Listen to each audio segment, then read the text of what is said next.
Cyril, justement, on parlait de concilier. Comment on concilie l'équilibre entre vie professionnelle et puis l'aspect sportif, entre vos projets d'être champion du monde et puis de créer une boîte qui fait de plus en plus de chiffre d'affaires comme vous l'avez développé il y a quelques instants.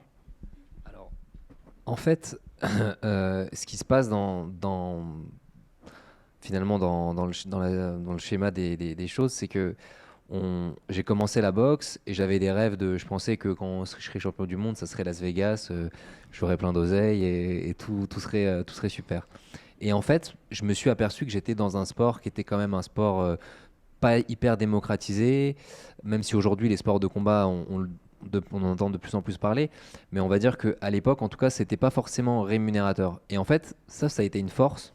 Enfin, ça a été une force, c'est-à-dire que je l'ai pris comme un avantage, parce que la faiblesse de pas avoir suffisamment, en tout cas les rémunérations que j'espérais avoir, ça m'a donné envie de créer moi-même mon écosystème. Et je me suis dit, quand j'étais encore étudiant, pourquoi j'essaierais pas moi-même de produire des événements, de faire.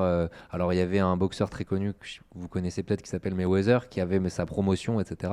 Et je me suis dit tiens, je pourrais essayer de faire pareil, monter ma production pour en fait gérer de A à Z la billetterie de l'événement, parce que j'étais toujours frustré. Je me disais je fais un combat à tel endroit, je ramène tant d'argent de billets vendus aux mecs qui organisent, et moi j'en récupère même pas la moitié.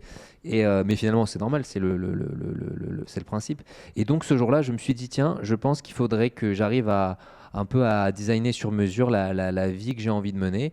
Et en fait, c'est grâce à cette faiblesse, grâce à, on va dire, à cette situation qui fait qu'il n'y avait pas, par exemple, toute cette embellie marketing et tout, que j'ai pu monter un double parcours et arriver à créer des choses. Et donc, forcément, de fait, de concilier deux univers, mais comme disait Enoch, qui sont relativement identiques, en fait, à part que dans un ring, on tape pas dans le dos, et dans le monde de l'entreprise, on se fait taper par derrière des fois, c'est tout.